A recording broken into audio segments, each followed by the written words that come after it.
நாளைக்கான வீடியோவில் என்ன நடக்குதுன்னு சொல்லிட்டு பார்க்கலாம். வீடியோக்குள்ள போகிறதுக்கு முன்னாடி நம்ம சேனலில் லைக் அண்ட் சப்ஸ்கிரைப் பண்ணி சப்போர்ட் பண்ணுங்கள். வீடியோ வந்துட்டு இன்ட்ரெஸ்டிங்காக போய்கிட்டு இருக்கு. ஃபஸ்ட்டு சீனில் சந்திரா வந்துட்டு எதுனாலும் என்கிட்ட இன்ஃபார்ம் பண்ணுங்கள், நீங்களே தனியாக எதுவும் பண்ணிடாதீங்க, நான் இருக்கேன், ஹஸ்பண்ட் இருக்கேன், எல்லாத்தையும் பார்த்துக்குறோம், அந்த டிரைவர்கிட்ட கொஞ்சம் கோளாறு இருங்க அப்படின்னு சொல்லிட்டு அங்கேருந்து கிளம்பிடுறேன்.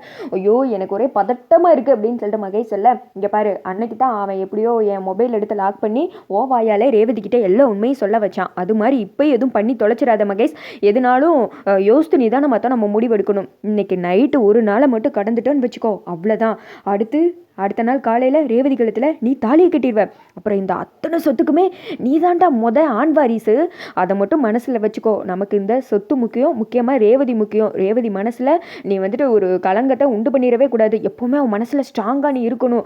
அதனால அவகிட்ட ஃபோன் போட்டு நல்ல விதமாலாம் பேசு, புரியுதுல அப்படின்னு சொல்ல, எனக்கு எல்லாமே புரியுது, இருந்தாலும் அந்த டிரைவரை நினச்சி தான் பதட்டமாக இருக்குது அப்படின்னு சொன்னதுமே, அவனெல்லாம் நீ எதுவும் நினைக்காத, முக்கியமாக அந்த லூசு மயில் இருக்காம்ல, அவனை கண்டால்தான் எனக்கு ஆகவே மாட்டேங்குது அப்படின்னு சொல்லிட்டு பயங்கரமாக இவங்க 2 பேரும் பிளான் போட்டுட்டு இருக்காங்க. அதே சமயத்தில் மயில், மாமா, கார்த்தி 3 பேருமே ஒரு இடத்துல ஒன்றா நின்று பேசிகிட்டு இருக்காங்க. மாப்பிள்ள என்ன செய்ய போகிறோன்னு எனக்கு ஒன்றும் தெரியலையே, கல்யாணம் ஏற்பாடு கடகடன்னு போய்கிட்டு இருக்கு, விடிஞ்சா கல்யாணம், என்ன மாப்பிள்ள நீங்கள் எதுவுமே பண்ணாமல் இருக்கீங்க அப்படின்னு சொல்ல, நான் ஆல்ரெடி இந்த டாக்டர்கிட்ட பேசிட்டேன் மாமா, அவங்க கண்ணு பிரித்ததுமே அத்தைக்கிட்ட வந்துட்டு எல்லா உண்மையும் சொல்ல வைக்கிறேன்னு தான் என்னோட பிளானு.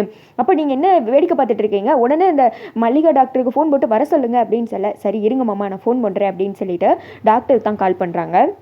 அங்கிட்ட வந்துட்டு ஹலோ யார் அப்படின்னு கேட்க, மேடம் அன்னைக்கு கூட நான் உங்களை பார்க்க வந்தேன்ல, சாமுண்டீஸ்வரி அவங்க வீட்டு டிரைவர் அப்படின்னு சொல்ல, சொல்லுங்கள் தம்பி எதுக்காக கால் பண்ணியிருக்கீங்க, கல்யாணத்துக்கு இன்வைட் பண்ணுறதுக்கா, நான் வந்துட்டு வந்துடுறேன் அப்படின்னு சொல்ல, அது இல்லை மேடம் உங்களுக்கு இப்போ கட்டெல்லாம் பிரிச்சாச்சுல அப்படின்னு சொல்ல, அதெல்லாம் எந்த ப்ராப்ளமும் இல்லை, எல்லாமே இப்போ நல்லா இருக்குது அப்படின்னு சொல்ல, நான் உங்ககிட்ட சொல்லியிருந்தேன்ல ஒரு முக்கியமான விஷயத்தை பற்றி பேசணும்னு, நான் இப்போ வேணா உங்களை அங்கே கூப்பிட வரவா அப்படின்னு சொல்ல, அதெல்லாம் வேணாம் தம்பி, கல்யாணத்துக்கு இப்போ நானே அங்கே தான் வந்துகிட்டு இருக்கேன், ஒரு 10 நிமிஷத்தில் இப்போ நான் அங்கே இருப்பேன் அப்படின்னு சொல்ல, சரிங்க மேடம் நீங்கள் எனக்காக ஒரு விஷயம் பண்ணணும், அது உங்கள் ஃப்ரெண்டுக்குமே ஹெல்ப்ஃபுல்லாக இருக்கும் அப்படின்னு சொல்ல, சரி தம்பி எதனால நான் வந்து பேசிக்கிறேன் அப்படின்னு சொல்லிட்டு ஃபோனை கட் பண்ணிடுறாங்க.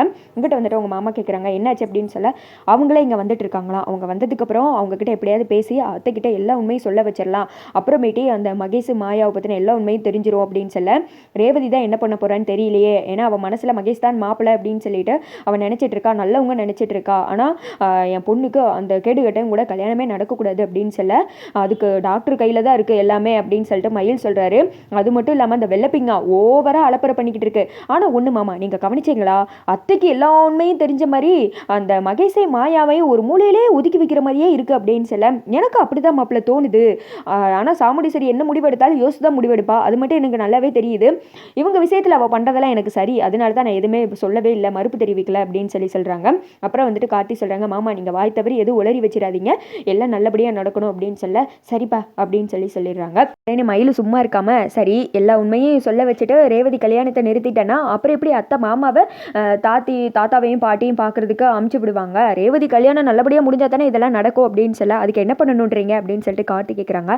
இந்த கல்யாணம் நடக்கிறது தான் எனக்கு சரின்னு படுது, நாங்கள் எல்லாம் ஆசைப்படுறதான், நீயே ரேவதி கழுத்தில் தாலியை கட்டினா ரொம்ப சந்தோஷமாக இருக்கும், ரேவதியோட வாழ்க்கையும் நல்லா இருக்கும்ல அப்படின்னு சொல்ல, ஐயோ மயில் ப்ளீஸ் நீங்கள் இதை பற்றி பேசாதீங்க, நான் பலமுறை சொல்லிட்டேன், எனக்கு கல்யாணத்துலலாம் எந்த ஒரு இன்ட்ரெஸ்ட்டுமே இல்லை, இதை வந்துட்டு இனிமேல் இதை பற்றி பேசாதீங்க அப்படின்னு சொல்லிடுறேன்.